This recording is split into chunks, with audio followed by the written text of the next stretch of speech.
Buenas noches, amigos. Aquí estamos de nuevo. Vamos a dar la segunda y última parte de la Conferencia de Derecho Procesal Constitucional para volvernos a enrolar. Y es bueno recordar qué es el proceso a efecto de tener fresco a qué se refiere este módulo de Derecho Procesal Constitucional. Y eso llévelo para todas las materias que sean procesales. El proceso judicial es un conjunto de actos jurídicos que se llevan a cabo para aplicar la ley a la resolución de un caso concreto. Ese es su caso, don Ignacio. Están en un proceso todo para resolverle su petición, su acción que hizo ante la ley. El proceso penal se trata de un instrumento mediante el cual las personas ejercitan su derecho de acción. O sea, ¿qué es lo que le pido al juez? El órgano jurisdiccional, el juez y toda la infraestructura cumple su deber de ofrecer esa tutela judicial efectiva, resolver nuestra petición, nuestro problema, nuestra demanda. Eso es el proceso. Los instrumentos jurídicos que quiero que nunca se les olvide del proceso constitucional, ¿cuáles son esos instrumentos, esos medios por los cuales pueden ustedes hacer esa demanda, esa petición? Dijimos que era el amparo, la acción de inconstitucionalidad, que fue lo que vimos, la controversia constitucional, que es lo que vamos a ver, y parte de amparo, el juicio de desafuero para quienes tienen un cargo, hay que retirarles el cargo, y la protección de derechos políticos electorales. Esa es algo sencillo, la explicamos la vez pasada a qué se refería. Los partidos políticos impugnar las votaciones, nosotros como ciudadanos, en el momento en que requerimos en la hora de votar, no tener la credencial, ¿a quién acudimos? Nuestro derecho a votar no se puede restringir. Es algo sencillo esa parte. Lo más complicado es la acción, la controversia y el amparo, que es lo que estamos viendo. Para que estos instrumentos jurídicos del proceso constitucional resulta importante resaltar uno de los conceptos del derecho procesal constitucional. El derecho procesal constitucional pertenece a una de las ramas del derecho, al derecho público. Recuerden que son tres: público, privado y social. En el público, el Estado actúa con esa potestad, con ese imperio, con ese poder que tiene el Estado. En el derecho privado, las personas actúan a un nivel horizontal, nadie está arriba de otro. En el derecho social es la protección de grupos, derecho agrario, derecho laboral. Hay muchos meten la seguridad social, pero es parte del derecho laboral. Ahora bien, es una rama que se encarga del estudio de las vías procesales que permiten proteger la supremacía constitucional y los derechos que están en la Constitución. Entonces, a eso se dedica, esa es la función del derecho procesal constitucional. Proteger la supremacía de la Constitución, nadie puede vulnerarla. Y proteger los derechos que están en ella. Los derechos de los poderes políticos, de los tres poderes, o los derechos fundamentales que están allí establecidos. Continuando con la clase anterior donde hablábamos del amparo. ¿Qué es el amparo? Tenemos que tenerlo presente como abogados. El amparo es una materia muy importante porque se aplica a todas las ramas del derecho, a todas las áreas del derecho. En todas hay derechos y por eso es el medio fundamental para proteger los derechos fundamentales, el amparo. ¿Pero qué es? Es un medio de control constitucional, o sea, está en la Constitución, es donde se ejerce ese control de los actos emitidos en el ejercicio del poder previsto en todo el ordenamiento jurídico, no solo la Constitución, todo el ordenamiento jurídico debe sujetarse a la Constitución. ¿Protege los derechos humanos? Sí. ¿Qué son los derechos humanos? Todos los derechos que tenemos por el simple hecho de ser personas. Ahora también se habla de derechos fundamentales. Los derechos fundamentales son los derechos humanos reconocidos en nuestro ordenamiento supremo, la Constitución. Hay derechos humanos que no están en la Constitución, Pero la misma constitución por eso fue que se modificó el artículo primero. Para todos aquellos que estén en las convenciones, en los tratados, forman parte de nuestro ordenamiento jurídico mediante el artículo 133 y el artículo primero constitucional.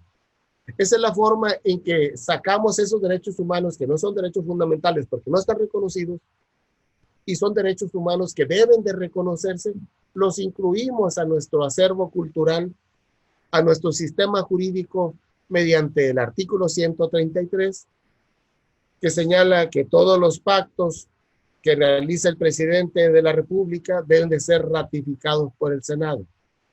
Eso es lo que lo convierte en ley suprema. También el artículo primero habla de todos aquellos derechos humanos que estén en los tratados, en las convenciones. Entonces, ya una vez que hemos recordado qué es el juicio de amparo, medio de control constitucional de los actos emitidos con motivo del ejercicio del poder. A eso se refiere. Previstos en todo el ordenamiento jurídico mexicano, en todo. Este juicio de amparo tiene principios. Son las reglas que le dan forma, que dirigen el juicio de garantías, también conocido así, al juicio de amparo. Regulan la procedencia, la competencia, quién conoce, su forma de tramitarla, las reglas de resolución y los efectos que tienen esta sentencia.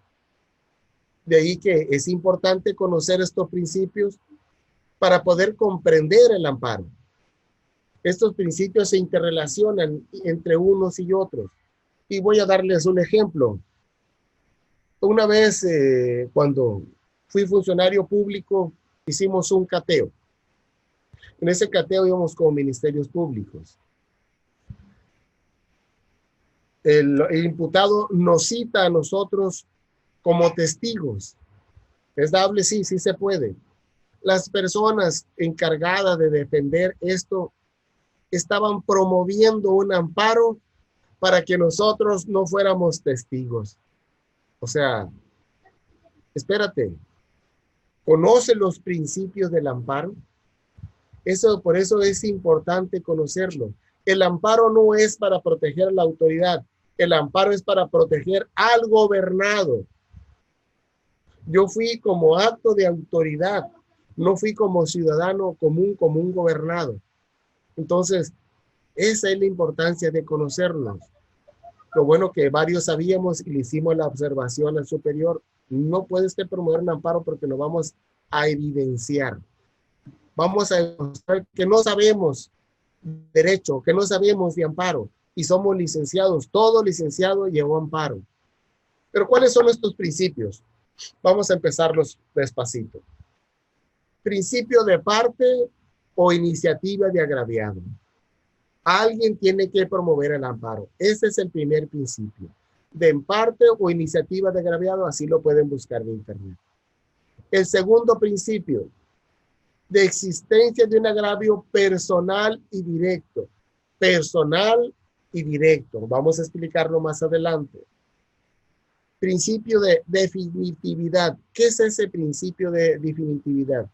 Que debemos agotar todos los recursos previos a acudir al amparo, apelación, todos los que cada área del derecho otorgue para poder acudir. Si no, el amparo no es procedente, a menos que haya una violación flagrante de derechos fundamentales. Ahí sí, excluimos ese requisito, salvo ciertas condiciones. Ustedes le pueden teclear en internet, ahí van a encontrar toda esta información. De todo modo, lo vamos a explicar. El principio de prosecución judicial. ¿Qué es eso, principio de prosecución judicial? Significa que una vez que inicia el amparo, tiene que resolverse. No se queda a medio camino. Tiene que resolver el tribunal por un lado o por otro. Otorga la garantía y protección del Congreso de la Unión o no la otorga. El otro principio, principio de estricto derecho, se refiere, lo vamos a ver más adelante, a que El juez solo va a resolver lo que tú le pidas, al menos que se trate de derechos del imputado, donde va a razonarlo todo. Y vamos a ver algunas limitantes que tiene ese principio de estricto derecho. De ahí la importancia de que, ¿qué es lo que le vamos a pedir al juez? Otro, principio de relatividad de la sentencia. El amparo solo protege a quien lo solicite. Quien no lo solicite no le aplica. Aquí les doy un ejemplo. Muchos de los que somos viejos conocimos la línea de autotransporte 3 estrellas. Había 500 choferes demandantes. A mí me tocó apenas hace año y medio, iban a resolverles el amparo que habían puesto. Le pidieron 500 pesos a algunos choferes, nadie dio. Esos que no dieron los 500 pesos, no les hicieron el amparo.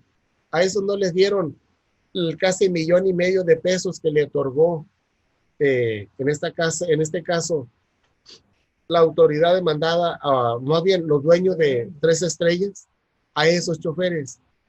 No hicieron el amparo, no los protegió. Sí eran choferes, sí, que tenían todos los derechos, pero nunca promovieron el amparo.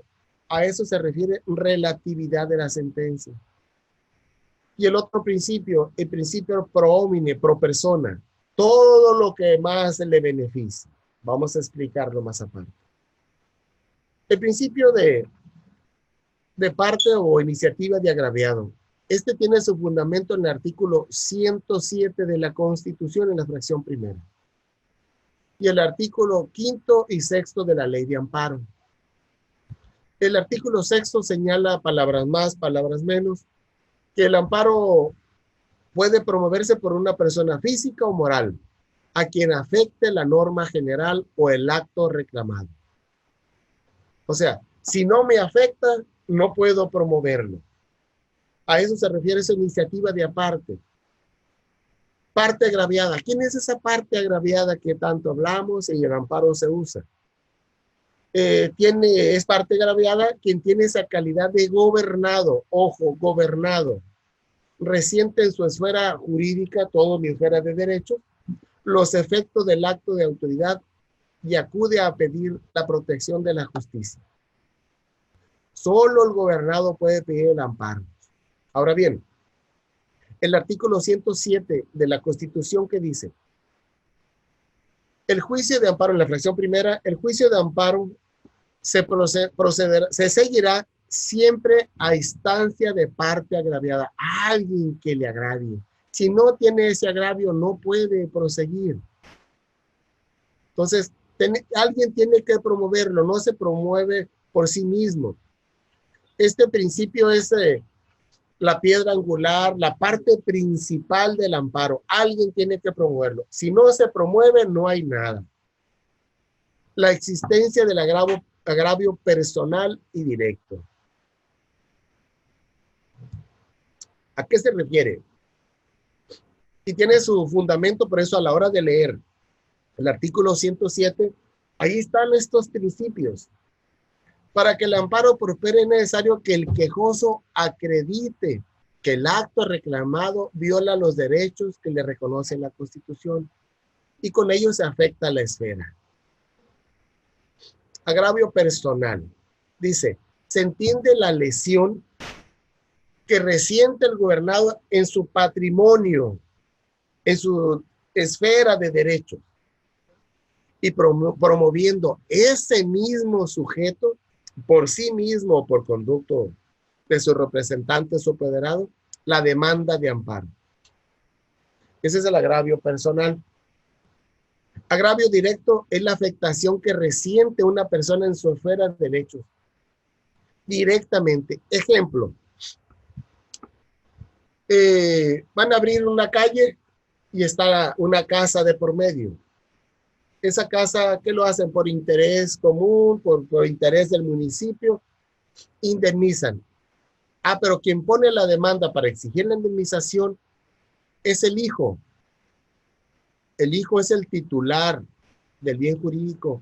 ¿Se está afectando su esfera de derechos? No. El dueño de la casa, que es la madre, es el que recibe el agravio directo. y personal. Sí, yo personal lo recibo porque yo vivo en esta casa, pero no es directo. Yo soy dependiente de. A eso se refiere. Otro ejemplo que podemos dar, y para que les quede claro mejor, una orden de aprehensión. La orden de aprehensión la hace el hijo y la firma el hijo. ¿El hijo es el a quien le gira la orden de aprehensión? No, es el papá. Puedo hacerla yo en nombre de mi papá y que le falte la firma y después el juez la mandará a ratificar. Pero es en nombre del quien es agraviado personal y directo, la persona a nombre de quien se expide la orden de aprehensión. A eso se refiere esa parte. El artículo 107 en su misma fracción primera dice: el juicio de amparo se llegará siempre a instancia de parte agraviada. Ahí está la primera que dijimos. Teniendo tal carácter quien aduce ser titular de un derecho o de un interés legítimo, individual o colectivo.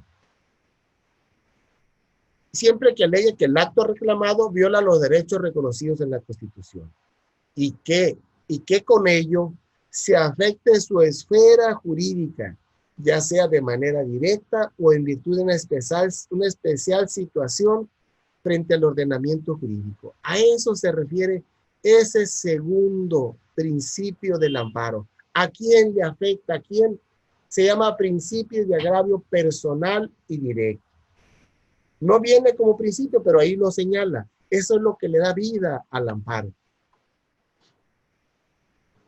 El principio de definitividad. Dijimos que definitividad quiere decir que deben de agotarse todos los recursos. Este principio exige que previamente, ojo, previamente a interponer el amparo, se hayan agotado todos los recursos ordinarios o medios de defensa legales y que tienden a anular ese acto reclamado. La presentación del escrito en que se haga valer el desahogo del proceso respectivo. Entonces tenemos que acreditar solo al juez. Aquí está. Agoté. El principio pro homine. ¿A qué se refiere ese principio? Pro homine, pro persona, aquello que más le beneficia a uno. Por eso es que cuando llegó este nuevo sistema procesal penal acusatorio, las cárceles se vaciaron. En el nuevo sistema solo estarán presos quienes sujetos al proceso, solo los delitos graves y los que estén señalados en el 19 constitucional. Por un hecho de tránsito estabas preso. Por un robo estabas preso en el viejo sistema.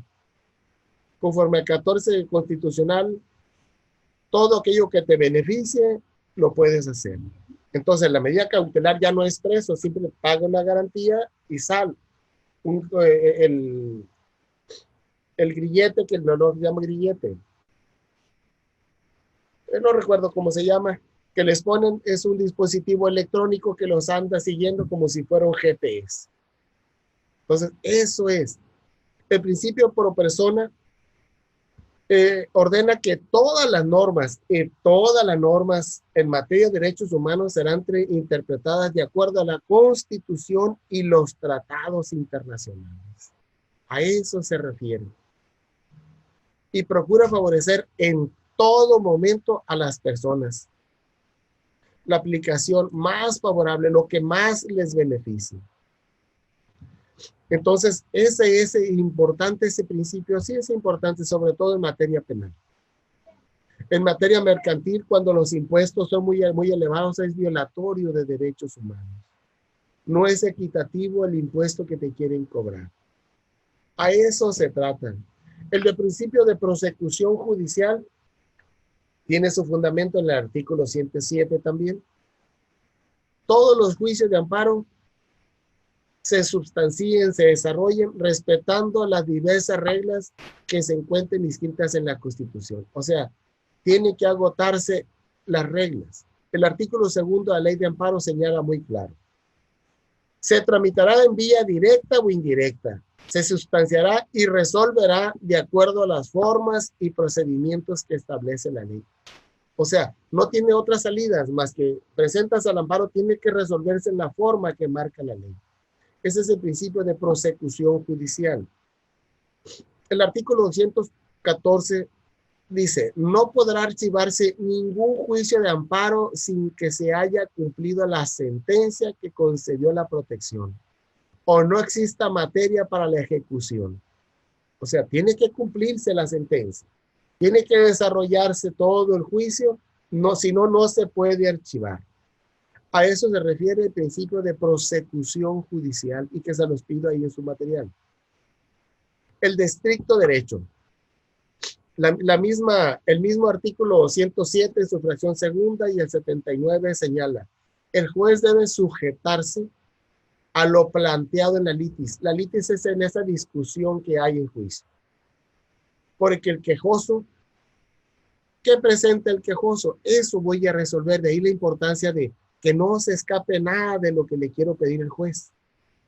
En materia penal, lo que no pida en la audiencia de juicio no lo puedo pelear en amparo. Tengo que discutirlo en juicio, de acuerdo a lo que me resuelvan, lo puedo pedir en amparo. En la apelación para ir al amparo. A eso se refiere esa parte. Ahora bien, el estricto derecho tiene algunas limitantes. ¿Cómo son esas limitantes? En cualquier materia, el estricto derecho, el juez lo hace a un lado, no voy a analizar lo que dice, pero ¿en qué materias?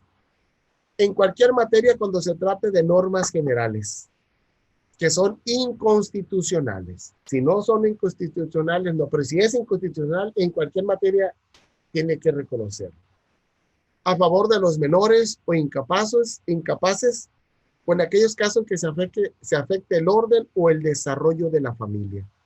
Ahí el de estricto derecho no aplica, se va mucho más allá.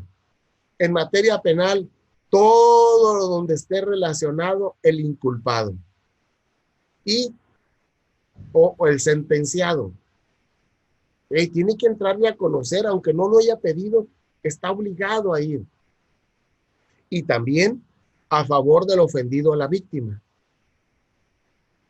En materia agraria, lo mismo ocurre. Todo lo que sea proteger el campo, como derecho, rama del derecho social. En materia laboral, al trabajador.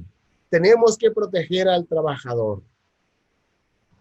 Entonces, eso es a lo que se refiere este estricto derecho. Le dije, tenía ciertas limitantes. La relatividad de la sentencia es, como le dije, es solo a quien pida el amparo, solamente se beneficiará de lo que haya resuelto el juez. Quien no pidió el amparo no puede entrar al beneficio. Aquí es un ejemplo que a veces damos. Es como un paraguas. Solo el que tenga el paraguas se protege de la lluvia. Solo el que presenta el amparo se va a ver beneficiado con la protección de la justicia. Perdón. Estos calores, calor, frío, lo trae uno loquito. Entonces, relatividad de la sentencia. No se les olvide. La sentencia de amparo solo aplica a quien pidió el amparo. Quien no lo pidió no tiene ese derecho. Ahora bien, otra parte importante es procesal. Tenemos que conocer quiénes son las partes en este amparo. ¿Quiénes intervienen en el amparo?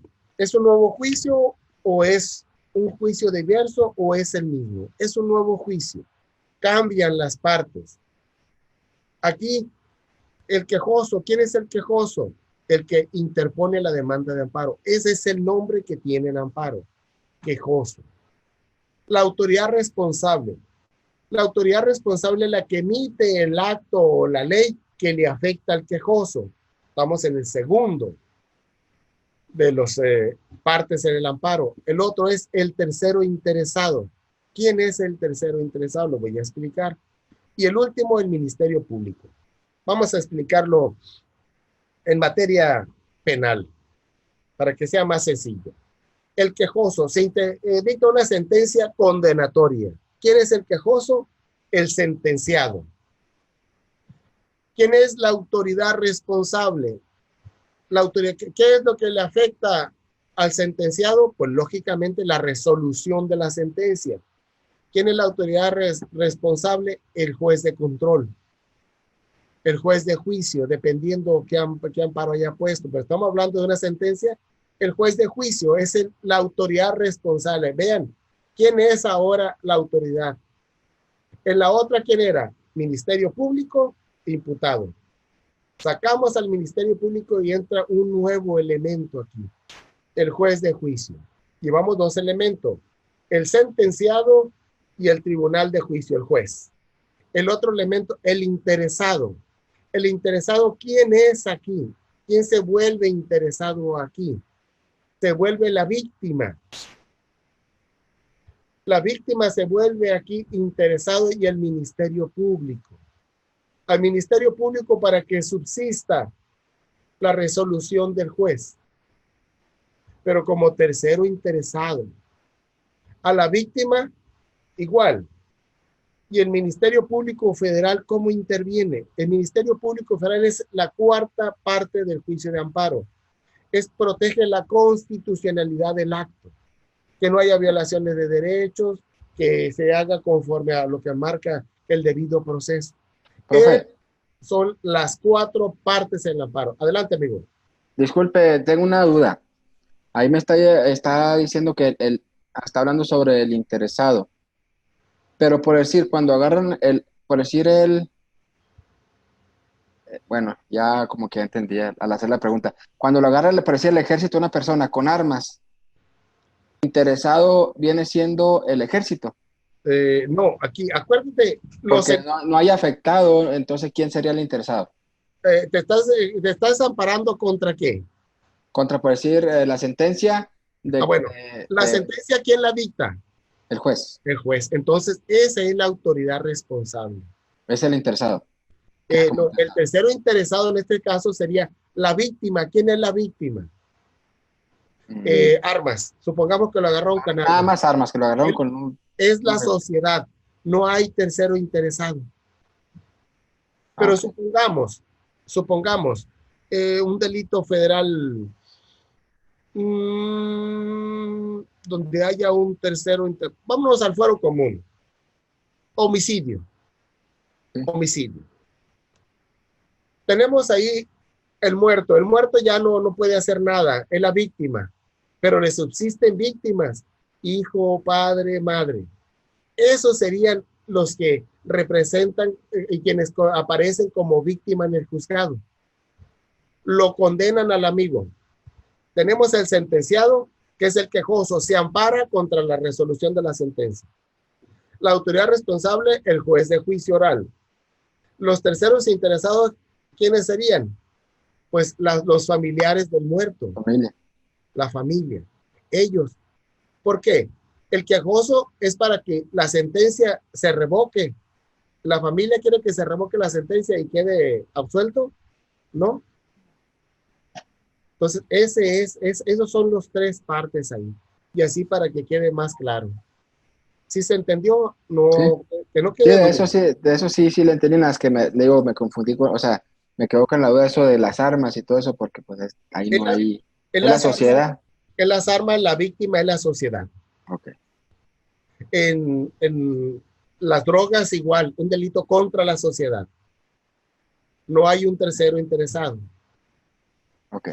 Entonces, continuamos con esa parte. Entonces, no olvidemos quiénes son las cuatro partes del amparo. El quejoso, la autoridad responsable, la que dicta la orden, la que promueve o dicta una resolución, el tercero interesado y el Ministerio Público. ¿Cómo se puede interponer el amparo? Es procesal y es lo que tenemos que saber.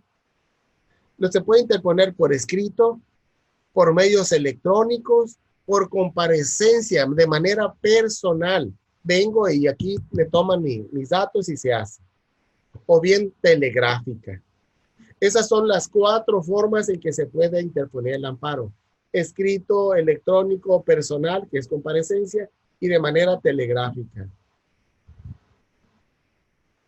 Actualmente, telegráfica no conozco ninguno, pero lo hacen utilizando el Internet. Por Internet se puede presentar la demanda. ¿Ante quién se interpone?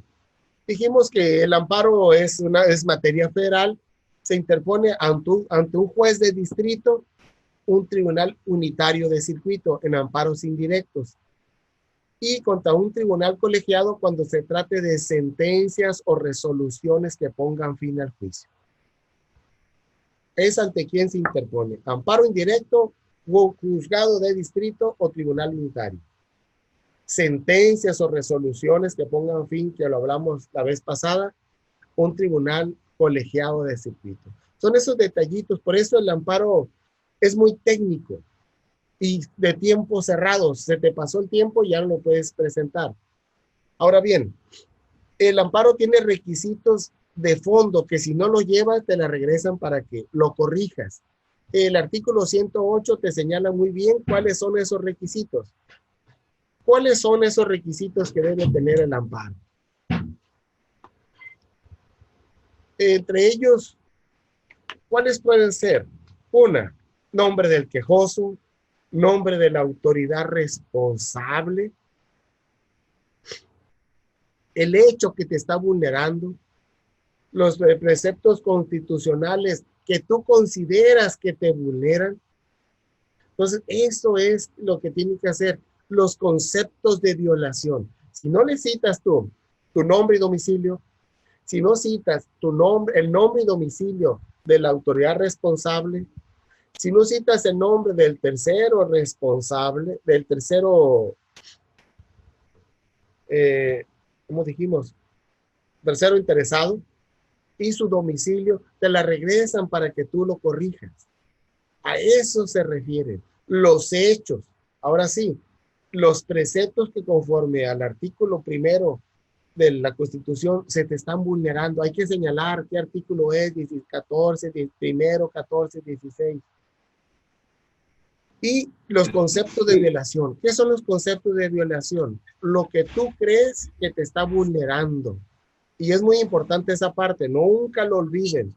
Transcribir la parte de la resolución que te afecta. Si no agregas esa parte, pues entonces, ¿qué va a conocer el juez?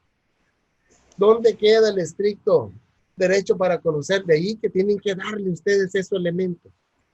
Ojo con esa parte. Profe, una pregunta. Mande. Sí, en el caso del amparo directo, ¿cuánto tiempo es el límite para interponerlo después de la sentencia, después de causa ejecutoria?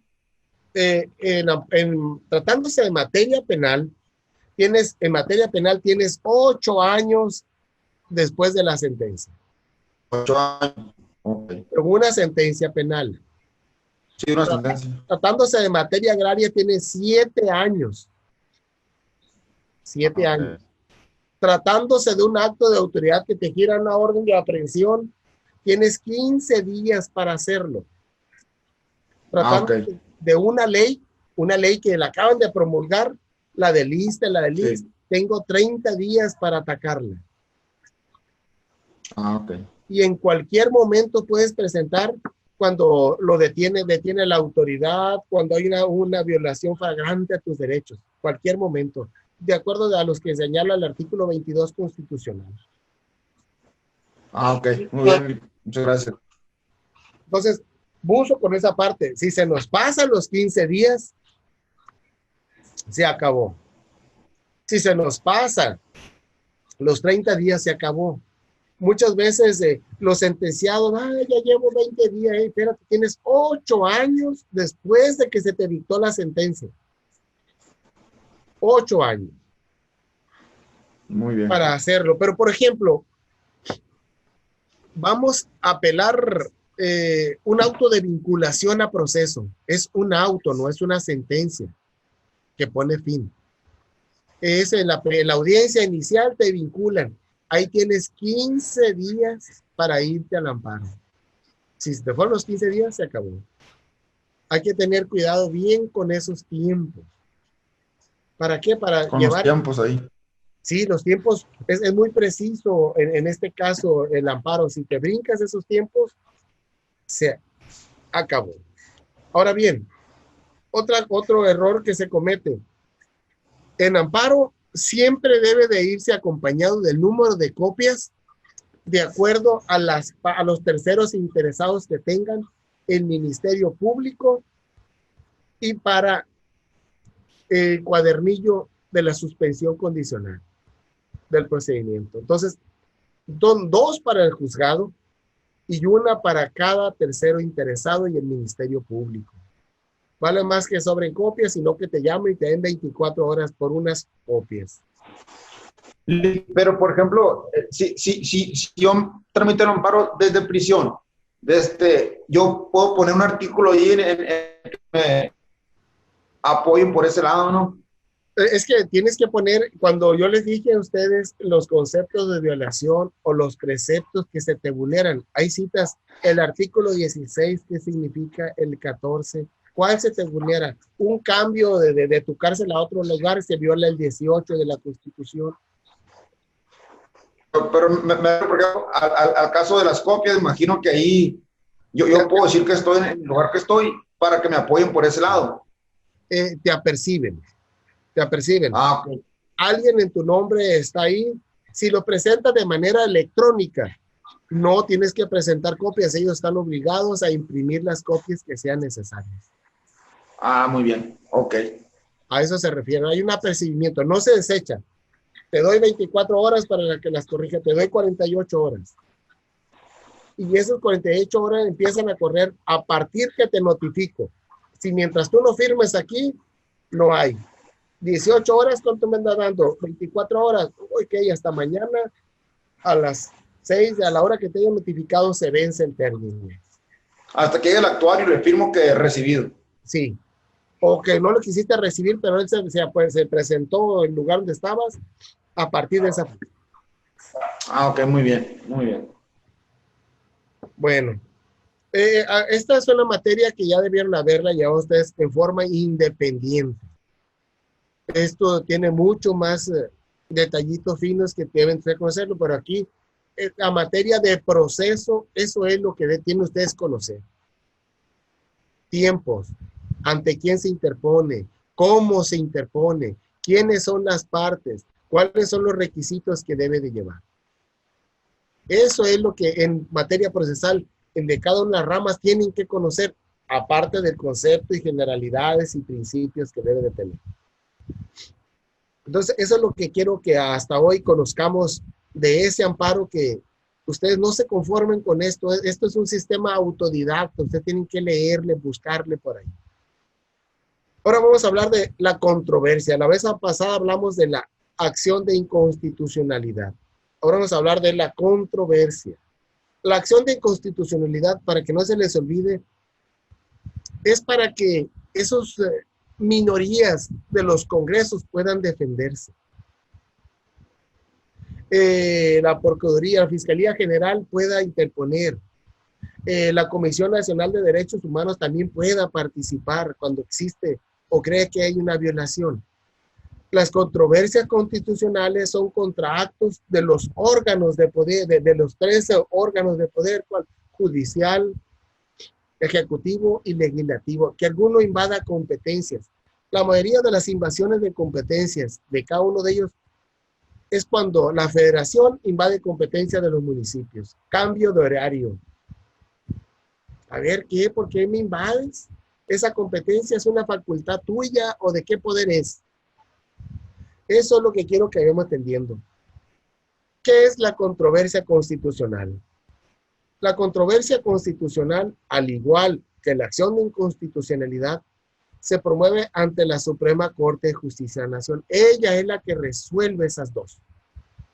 Igual que el amparo, pero en niveles inferiores, juzgados o los tribunales. La Suprema Corte conoce como recurso de revisión, cuando va al recurso.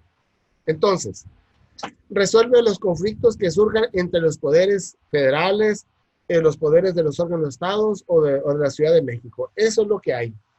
Cualquier órgano que invada a otro mediante una controversia constitucional podemos irnos.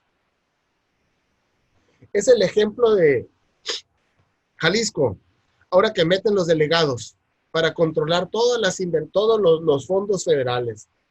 ¿Por qué? A ver, ¿qué va a hacer él? Él no tiene por qué hacer eso. Dámelos a mí, yo los distribuyo. ¿Por qué? Porque no existían esos superdelegados. Entonces, ¿por qué? Le están habiendo una competencia económica. El promovente. El promovente plantea la existencia de un agravio en perjuicio cuando un poder o autoridad realiza un acto o emite una disposición de carácter general. ¿Cuál? Una ley, un reglamento o un decreto. Y con ella ejerce funciones que le corresponden a otro. Yo te voy a regular el cambio de horario. Déjamelo a mí como entidad federativa. Tu federación no tienes por qué modificarme el horario. Mientras en Tijuana es 1 hora, Ciudad de México tiene 2 horas adelante y lo vamos a modificar para estar acorde. Y las relaciones con Estados Unidos, por eso es que Sonora no cambia el horario. Entonces, esa es la cuestión. En materia electoral no proceden las controversias constitucionales. Ahí sí, entra algunas diferencias. La controversia constitucional tiene como finalidad primordial, principalmente, fortalecer el federalismo y garantizar la supremacía en la Constitución. Cada órgano tiene su competencia, cada entidad federativa tiene su propia constitución que la rige. Pero dentro de esa federación están los estados. Para funcionamiento de la República, todos van a la par con la ley suprema, la Constitución. Ahora bien, el Poder Judicial de la Federación no está facultado para iniciar como parte, no forma parte, porque él es el que resuelve y mucha gente pregunta, oye, el Poder Judicial no. El Poder Judicial es el que resuelve las controversias, no entra como parte. Las cámaras de diputados, se contempla que el legislador que pretenda imponer en las cámaras de diputados una demanda deberá presentar la solicitud por escrito a la Junta de Coordinación Política. Esta solicita a la mesa directiva del área jurídica que corresponda, que la analiza y si es procedente en un plazo no mayor de 5 días, se pronuncia y emite una opinión técnica. Es procedente la controversia. Con cualquier cámara de diputados, federales o locales, como lo dijimos.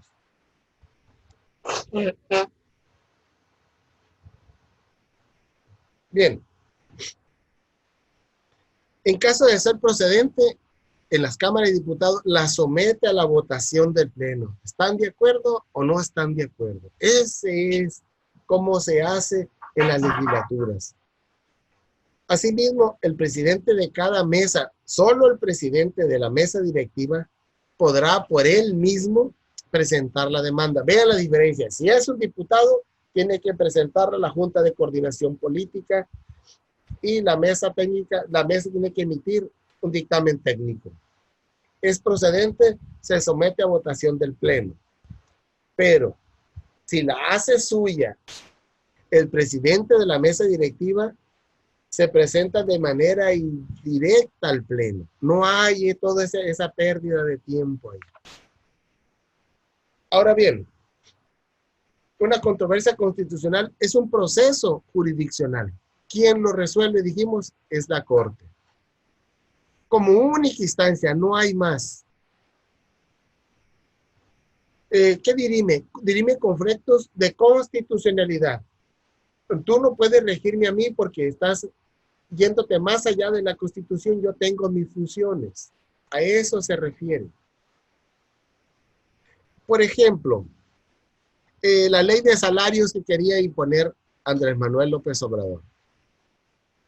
Pusieron una controversia, llega a la Corte y la Corte ¿qué hace? Suspende los efectos de esa. Entonces, está invadiendo esferas, el poder ejecutivo, el presidente de la República, esferas en otros poderes que no le competen. ¿Cuál es?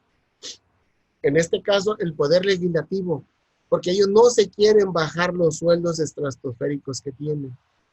Y ellos resuelven, es un conflicto de intereses. De ahí que muchos digan que sea necesario un tribunal constitucional para que un tribunal ajeno a quien afectan resuelvan este conflicto de intereses. Ahora bien, ¿quiénes son las partes en una controversia. Otra vez volvemos a las partes. Se trata de un proceso. ¿Quiénes intervienen?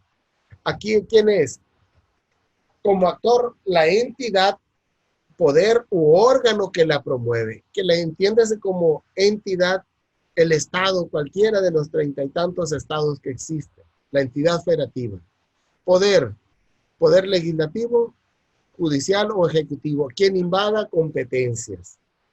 O un órgano. ¿Qué órgano puede ser? ¿Secretaría de Hacienda? ¿Me quiere descontar los sueldos? Pues esa es. Entonces tenemos al actor, la entidad federativa, el poder o el órgano. Como demandado, ¿quién es el demandado? Bueno, pues quien invade estas competencias, que puede ser la entidad federativa, el poder o el órgano que emite y promulga esa norma general, la ley, esa ley nacional para que todos se aboquen. Y aquí surgen otra vez los terceros interesados. ¿Quiénes son esos terceros interesados? Otras entidades, otros poderes y el Procurador General de la República, el Fiscal General de la República. Esos son las cuatro partes que conforman la controversia constitucional. El actor, el demandado, el tercero interesado y la Fiscalía General de la República.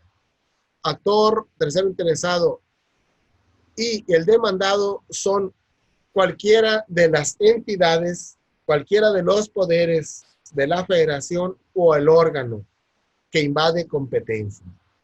Esas son los mismos como actor, como demandado, como tercero interesado. Entonces, puso que cómo es quienes intervienen. Ahora bien, el actor, el demandado y en su caso el tercero interesado pueden comparecer a juicio por conducto de funcionarios a quienes les pueden ellos delegar, representar en todo o en partes para que comparezcan a juicio. Así como en un juicio civil tenemos al procurador judicial para que interviene, así como en un juicio penal tenemos al defensor quien interviene en nombre del demandado, así tenemos aquí también quién es el que interviene. Delegan a alguien con la capacidad para que ejerza. En las controversias constitucionales no se admite ninguna forma diversa de representación que no sea a quien se le autorice y tiene que ser mediante un oficio donde acredita ese delegado, igual como lo hacemos en materia familiar civil. Hacemos un escrito y le delegamos la responsabilidad y firma al margen como constancia de que acepta el cargo. En materia penal, ¿qué hacemos? Protestamos al cargo. Cualquiera, el asesor victimal o la defensa del imputado. El presidente de la República es representado por el secretario de Estado o por el jefe del departamento administrativo o el consejo de gobierno que conforme a la propia ley determine el presidente. Supongamos que estamos atacando una ley de Hacienda, ¿quién lo va a representar? Pues Hacienda. Un problema de comercio exterior, pues el secretario de Comercio. Entonces, esa es la cuestión. Entonces, ya hablamos quiénes intervienen.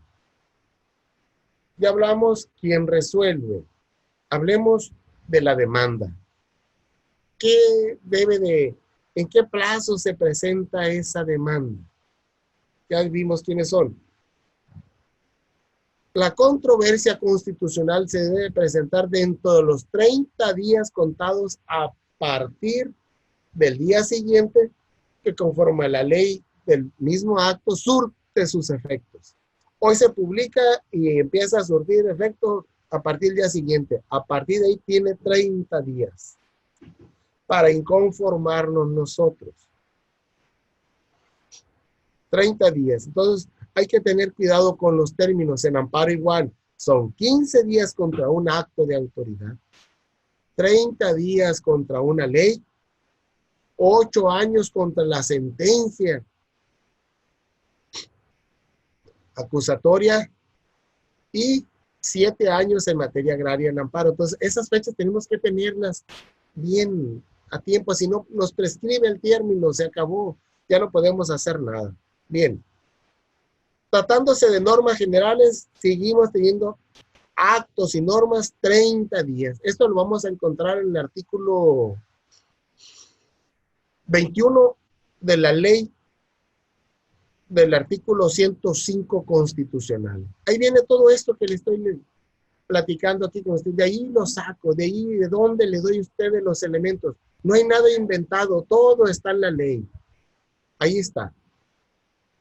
Cuando se trata de conflictos, de límites entre los estados, son 60 días. No tenemos ese problema actualmente con ningún estado, con ningún municipio, pero pudiera surgir, y previendo la Constitución ese conflicto, o surgieron en un pasado, es que se establece eso en la fracción tercera del artículo 21 de la ley, del artículo 105 constitucional. Ahora bien, ¿qué debe de mantener o de contener la demanda?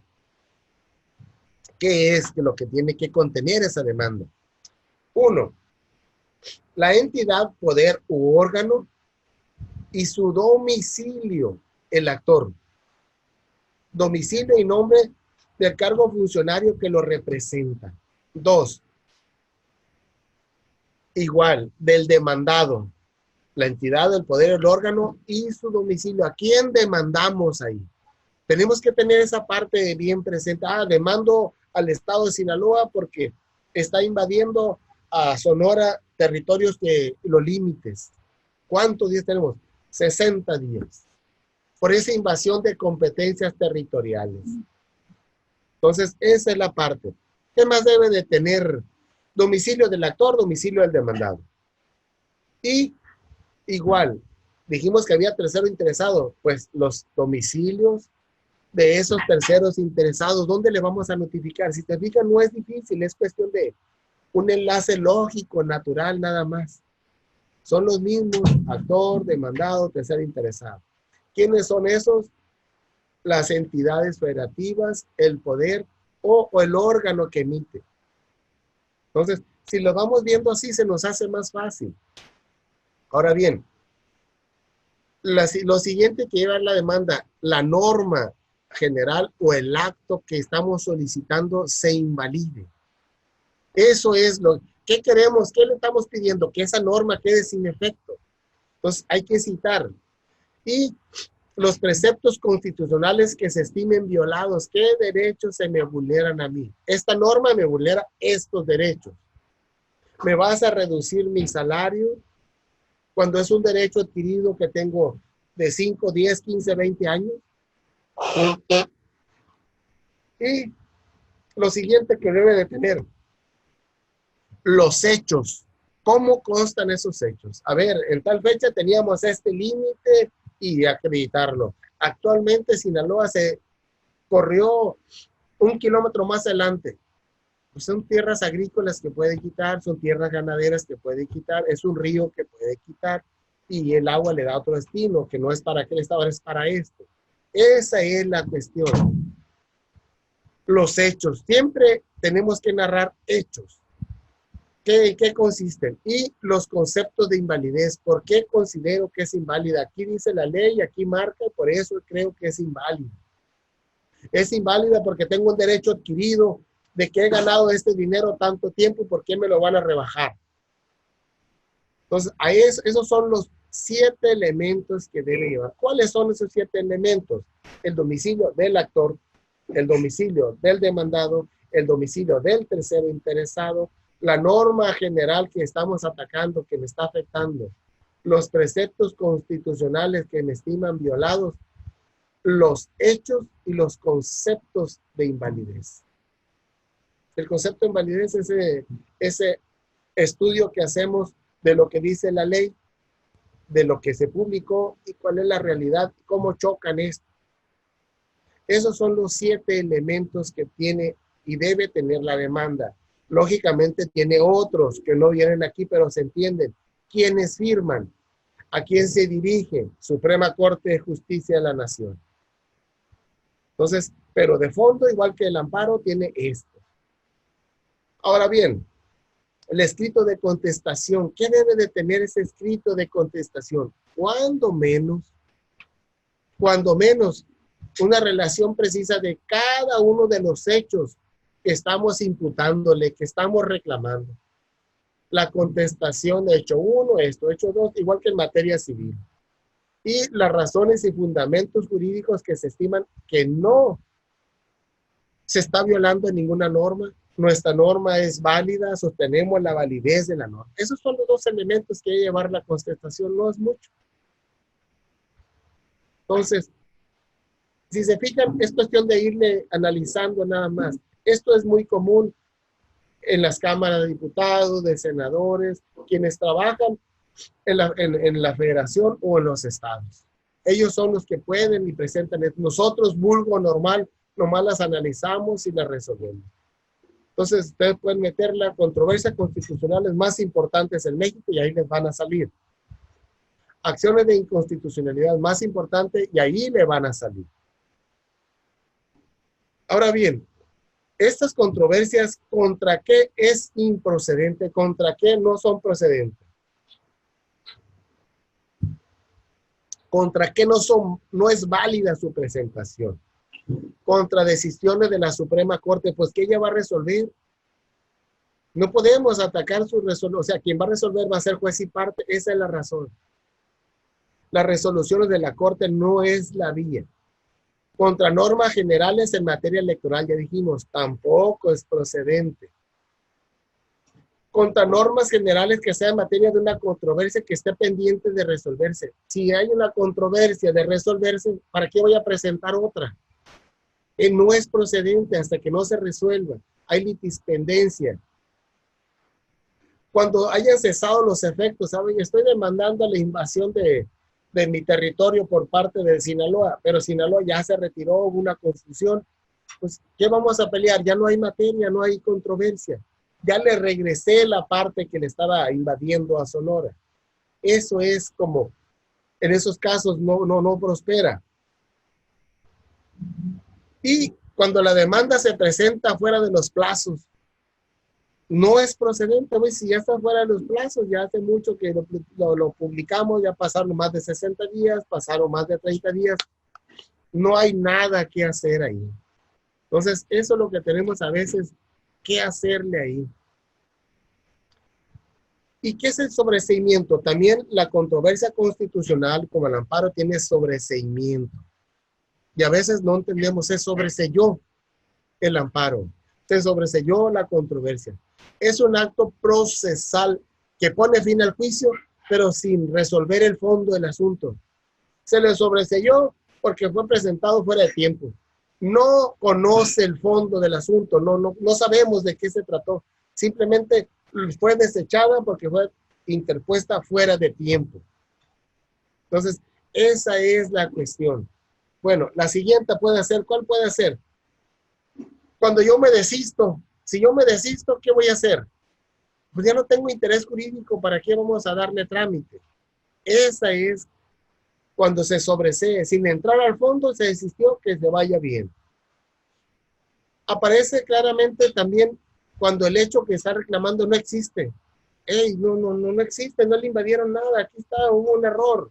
A eso se refiere, eso sobreseimiento. O sea, no entran al fondo, simplemente, o por convenio de las partes ya se arreglaron, ¿qué más quieren? Ya no hay más que hacerle. Por arreglo de las partes. Ahora bien, ¿cómo se hace, cómo se desarrolla esta controversia constitucional? Se recibe la demanda, ¿quién la recibe? La Suprema Corte, porque ante ella se interpone. Se recibe oficialía de partes y de los 11 ministros se designa a uno. Él va a ser el ministro instructor. Cuando es el ministro instructor, es el que le tocó por turno. ¿Qué hace este ministro instructor? Analiza la demanda, cumple con los requisitos, no tiene ningún motivo de que se sobresea a ver si se procesó el tiempo. Si encuentra un desechamiento, una causa de procedimiento, pues la desecha sin estudiar. Si no tiene causa de sobreseimiento, seguimos estudiándolo. Ah, bueno, no hubo ninguna causa de sobreseimiento, los requisitos estaban bien, los domicilios, todo. Se admite la demanda y se ordena en un plazo de 30 días para que se le corra traslado y conteste en ese plazo. ¿A quién se le va a correr traslado? Al demandado y al tercero interesado. Igual que en el amparo. El amparo es lo mismo. Presenta una demanda de amparo y se le corre traslado. Allá se llama amparo adhesivo. Para que se adhiera a los terceros interesados. Aquí no. Simplemente aquí es una contestación de la demanda. Y una vez que se recibe, se distribuye a todas las partes para que se manifiesten de lo que contestó el demandado. Ahí es reconvenir a la actora para que, ¿qué es lo que hay? Ahí es donde se dan los arreglos antes de que resuelva. Ah, bien. ¿El actor puede ampliar la demanda? Sí. Tiene 15 días para ampliar la demanda. Presento la demanda, se me acaban los tiempos, tengo 30 días, pero una vez que la presento, amplío esta demanda. Tengo 15 días para presentar la ampliación. En amparo también se puede ampliar mientras tanto no se conteste, ¿cómo le llaman allá? Se me fue la parte, pero ahí tiene también un tiempo para poder ampliar la demanda de amparo. Aquí también son 15 días para que presente esa parte. Y si ya se corrió traslado, ya contestaron, otra vez se volvió a contestar, ya no hay más que hacer.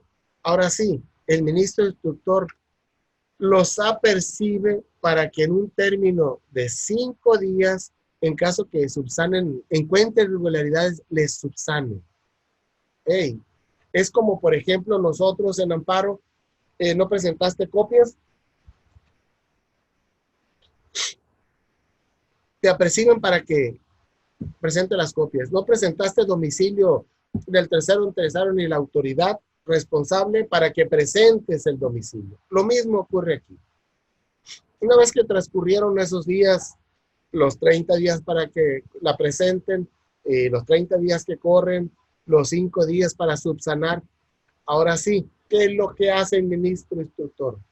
Señala fecha para la audiencia de procedimiento de desahogos de pruebas. Le señala fecha, no señala fecha la ley, pero el mismo ministro instructor le dice 15 días, 20 días, el tiempo que sea que considere él necesario, dependiendo de la controversia, para que presente pruebas. La falta de contestación de la demanda, la de recontestar, hará presumir como cierto los hechos. Aquí no nos importa si no contestas. Si no contestas, como en materia civil y familiar, son ciertos los hechos.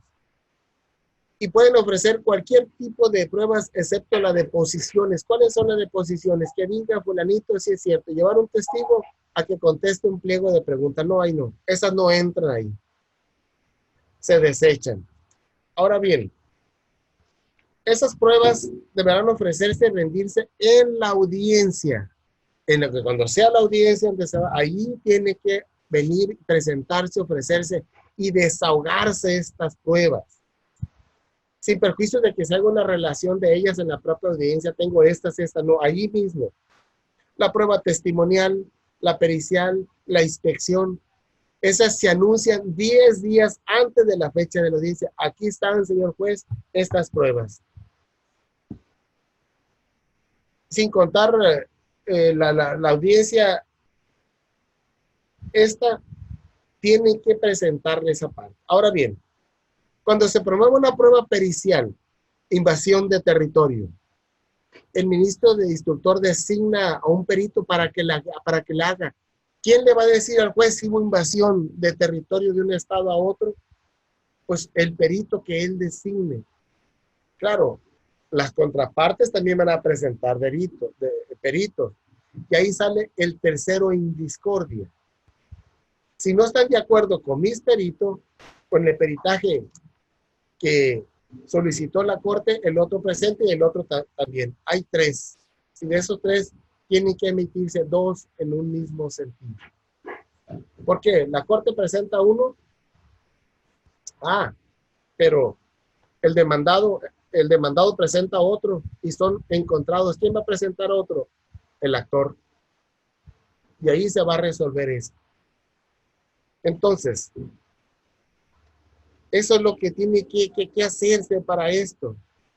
Entonces, se reciben todo. Ahora bien, en todo el tiempo el ministro instructor podrá decretar pruebas para mejor proveer, mejor resolver. ¿Qué prueba necesito? ¿Cuáles necesito? Y fija fecha ella para deshogarlos. Ellos solicitan las diferentes pruebas que sean necesarias. Una vez que se concluye, ahora sí, toda esta etapa de ofrecimiento de demanda, de controversia, contestación de la controversia, el traslado de la contestación y la respuesta del actor. Una vez que se abre el desahogo de pruebas y se presentan las pruebas, el ministro requiere pruebas, él las solicita. Una vez que ya se hizo todo esto, ahora sí, se somete al pleno el proyecto. Ahora sí ya tenemos todo, los 11 ministros reunidos dictan su resolución. Entonces, la Suprema Corte, a solicitud de alguno de los integrantes, podrá, mediante acuerdos generales, acordar el aplazamiento de la resolución. Por eso es que a veces solicito que se aplace porque necesitan estudiarlo más, requieren alguna otra prueba. Eso es lo que se hace en esta controversia. Ese es el trámite que se hace. ¿Se pueden acumular controversias? Sí. Sinaloa le invade a Sonora y resulta que también le invade a Chihuahua. Es el mismo demandado Sinaloa y 2 actores, son los mismos hechos. Invasión territorial. Que no tenemos, es un caso hipotético. Entonces, ¿qué sigue aquí? En todos los casos, la Suprema Corte deberá suplir las deficiencias de ¿quién? De la demanda, de la contestación y los alegatos. Ella le faltó algo, la misma Corte la pone, pero con la ley en la mano, con todas las pruebas que tiene. Ahora bien, estas sentencias, ¿cómo deben ser? ¿Cuántos votos deben tener para que sean obligatorias por las salas y todo mundo? Debe tener cuando menos 8 votos obligatorias para las salas. 8 votos. ¿Cuántos ministros son? Son 11 ministros. 11. Con 8 se declara inválida y se dicta la sentencia. Entonces, se notifica a las partes, se declara inválido y ¿qué sigue después de esto?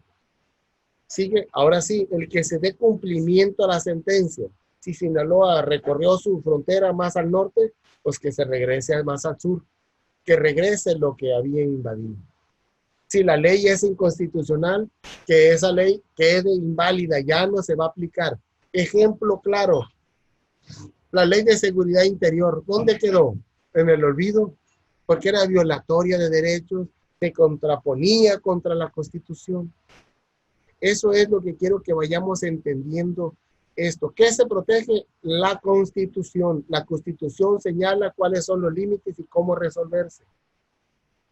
La ley de seguridad interior vulneraba derechos establecidos en la parte de derechos fundamentales, por eso es que fue declarada inválida. Entonces, las sentencias surten sus efectos a partir de la fecha en que determine la Suprema Corte. ¿Cuándo? O sea, dependiendo, vamos a darle tanto tiempo. Ahora, no es todo, ahí no se acabó. En todo existen recursos. ¿Qué son los recursos? Son las maneras de impugnar esa sentencia. Aquí tenemos en materia de la controversia constitucional 2 recursos. ¿Cuáles son esos 2 recursos? El de reclamación y el de queja. No hay más. ¿Para qué es esto? Vamos a hablar nada más de reclamación. ¿Qué hace la reclamación? ¿Qué busca? Contra autos o resoluciones que admitan o desechen una demanda. Hey, ¿por qué me la desechas? Es correcta. O bien, desecha la contestación. ¿Por qué me estás desechando la contestación? Admítela. Y dime por qué razones me la desechas. Si estoy contestando, lo deja en estado de indefensión. La otra, contra autos o resoluciones que pongan fin a la controversia o que por su natural trascendencia pueden causar un agravio material a las partes. El descuento de salarios, ¿era justo? ¿Era correcto? Ahí es donde entra lo justo y lo correcto. Y yo a manera de crítica, ¿es correcto que los ministros de la Suprema Corte ganen arriba de 500,000 pesos al mes? Cuando el salario mínimo, ¿cuánto anda? Ni en 150 pesos. O sea, esa es la cuestión. Pero justo no es. Ilegal justo es que se le descuente, pero es ilegal descontarles un salario que han tenido todo el tiempo. Hay que modificar esa ley y a quién le perjudica. Entonces, eso es lo que tenemos que irle buscando aquí. Contra resoluciones dictadas por el ministro instructor también está la reclamación. ¿Qué resolución dictó? ¿No me admitió una prueba? ¿O la valoró indebidamente? Esa es la cuestión. ¿Qué tiene que hacerse ahí? También dice contra autos que diga el ministro instructor donde niega, modifica o revoca que se suspenda la ley. ¿Por qué la va a negar o por qué la va a suspender? Esa es la cuestión. Y contra la que admite o deseche pruebas también. ¿Por qué me la admitió? ¿Por qué me la desechó? Ese es el otro problema. En materia de amparo también entran estas mismas. Porque tenemos derecho a que nos resuelvan nuestros recursos. Ahora bien, ¿cuándo se interpone este recurso de reclamación? Marca 5 días. No debe de transcurrir más de 5 días porque entonces sí está el problema de que ya no tiene tiempo, se acabó el tiempo. Entonces tenemos que tener contados cuándo puede ser esta parte, cuándo no puede ser. El recurso, ¿ante quién se promueve este recurso? Ante el presidente de la Suprema Corte. ¿Quién resuelve la controversia? Un ministro, no es el presidente. El presidente de la Suprema Corte es superior del ministro resolutor, por eso ante él se interpone y él va a conocer de esto. Entonces, ese es el trámite que se le hace a esto. Y cuando el recurso de reclamación se interponga sin motivo, o sea, para alargar tiempo, se le aplica una multa de 10 a 120 días de salario a la parte demandada o a la parte que interpuso el recurso. De ahí la importancia de que quien emita un recurso tiene que ser apegado a derecho, que no sea injustificado, que no sea sin motivo. Eso es lo que en derecho procesal constitucional en la práctica debemos saber. Amparo, acción de constitucionalidad y controversias constitucionales, que son algunas de las herramientas jurídicas para proteger la supremacía de la Constitución, que nadie invada competencias que están establecidas en la Constitución. Entonces yo, por lo pronto, doy por cerrado esta parte. Me gustaría saber si tienen alguna duda respecto a lo que aquí vimos. A mí lo que me interesa que conozcan es cuándo se interpone, ante quién se interpone, quiénes son las partes y qué parte cuáles son los elementos que debe llevar la demanda. Porque si no cumple con la parte de los elementos de la demanda se la van a regresar. Si la presentan fuera de los tiempos, se la van a regresar. Si no la presentan ante la autoridad competente, se la van a regresar. ¿Y cuáles son las causas de improcedencia? Entonces, es lo que tenemos que saber en amparo. Si vamos a ir a defender, a interponer un amparo, ¿cuáles son los requisitos del amparo? Del escrito. Esto. ¿Cuáles son los tiempos para interponer el amparo? ¿Quiénes son las partes que deben participar en el amparo? Y sobre todo, no olvidar los requisitos, como ya le dije al principio, de la demanda. Si le falta algún requisito, pudiera subsanarse si se trata de el sentenciado o el imputado, la víctima o ofendido, ejidatarios, trabajadores o niños o personas de escasos recursos. De ahí en adelante no le van a subsanar las deficiencias que tenga la demanda. Las copias, para no perder tiempo, deben de ir una copia para cada tercero interesado y 2 para el juzgado. Y donde se recibe el acuse, donde lo firman de recibir. Entonces, es lo que tenemos que saber en procesal. Lo mismo ocurre en materia civil, familiar, mercantil, donde vayan en materia procesal, tienen que saber esas partes. ¿Alguna pregunta, don Ignacio? Quítele ahí el volumen, excelente. No, maestro, quedó muy claro, quedó bien, gracias. Todo esto que yo les dije, no, es una ley pequeña, o sea, lo encuentran, ley del artículo 105 constitucional. Ahí están las acciones, ahí están las controversias. La de amparo. Ya la estuve leyendo, es la parte primera y segunda del artículo 105, donde habla todo esto, los tiempos y cuánto se debe llevar y todo eso. Sí, ahí está, no se quiebren la cabeza buscando en el internet. Sí, ahí están los links, pero no viene tan completa como la otra. Ajá. En la de amparo, métanle las dudas que tengan. ¿Qué es el principio? Y está más sencillo. Ahí viene todo. No. El librón está muy grueso. Yo a veces mejor lo busco en internet a ver qué quiero esto. Ajá, específico.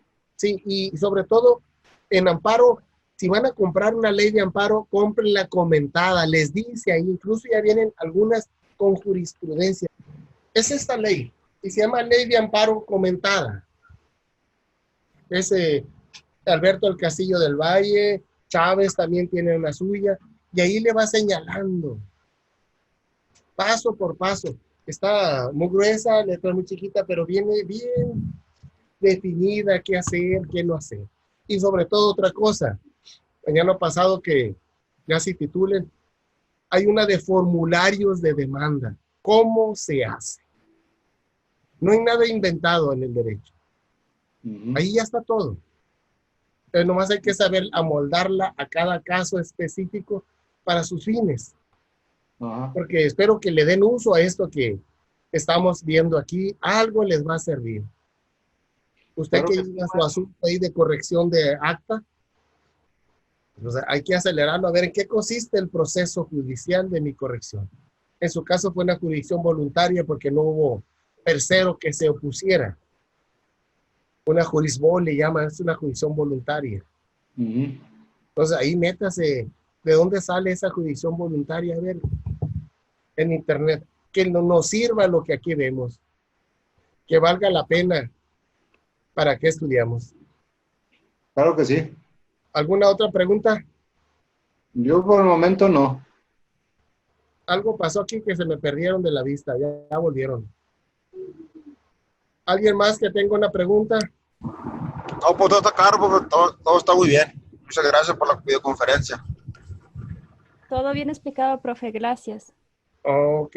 Cualquier duda, de todos modos, así como lo hace don Ignacio, ahí estamos en el chat, mándenmelo por mi celular y ahí podemos aclarar las dudas que tengan. Ok, gracias, profe. Buenas noches a todos. Gracias, buenas noches.